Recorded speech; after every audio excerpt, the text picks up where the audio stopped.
వరి, బియ్యం rice milling సాంకేతికతలో రూపొందించిన యంత్రాన్ని ఆవిష్కరించారు. ఫిలింనగర్లోని జేఆర్సీ కన్వెన్షన్ సెంటర్లో దక్షిణ భారత రైస్ మిల్లర్స్ అసోసియేషన్ అధ్యక్షుడు Devender Reddy, Telangana rice millers association అధ్యక్షుడు గంపానాగేంద్ర సంస్థ ప్రతినిధులు ఆవిష్కరించారు.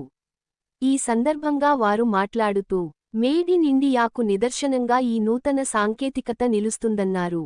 రైస్ మిల్లింగ్ రంగంలో ఈ నూతన technology విప్లవాత్మకమైందన్నారు.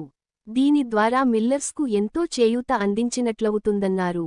CEO managing director Shashikumar Thimmaiah పాల్గొన్నారు. హైదరాబాద్లో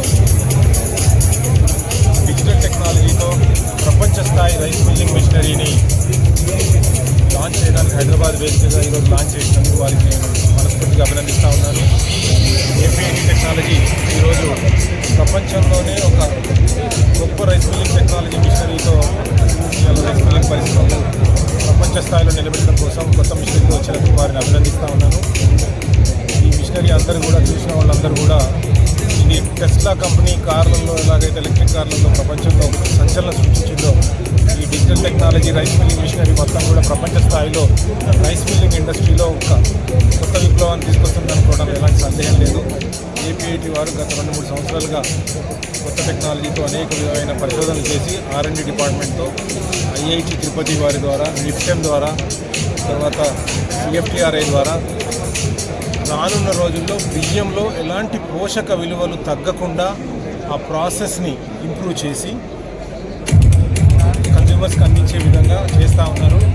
ఈ రోజున్న పరిస్థితి ఏంటంటే బియ్యం తింటే షుగర్ వస్తుంది అని చెప్పే పరిస్థితి నుంచి ఈరోజు ఏపీఐటీ వాళ్ళు తయారు చేసిన న్యూట్రిషన్ని యాజ్ ఇట్ ఈజ్గా ప్రిజర్వ్ చేసే విధంగా వాళ్ళు చేసిన టెక్నాలజీ వల్ల కన్జ్యూమర్స్కి ఎంతో మేలు జరుగుతుంది. భారతదేశంలో నిజంగా కూడా ఈ రోజున ప్రపంచానికే ఈ రోజున డయాబెటిక్ కేంద్రంగా మారిపోయిన తరుణంలో ఈ రోజున ఏపీఐటీ వాళ్ళు ప్యాడీ ప్రాసెసింగ్, రైస్ ప్రాసెసింగ్లో న్యూట్రిషన్స్కి ఎలాంటి ఇబ్బంది జరగకుండా బియ్యంలో ఉన్న అన్ని మంచి పోషకాలను అలాగే ఉంచుతూ కన్జ్యూమర్కి కావాల్సిన పాలిషింగ్ని అందిస్తూ మరి ఇలా 3 విషయాలలో ఇది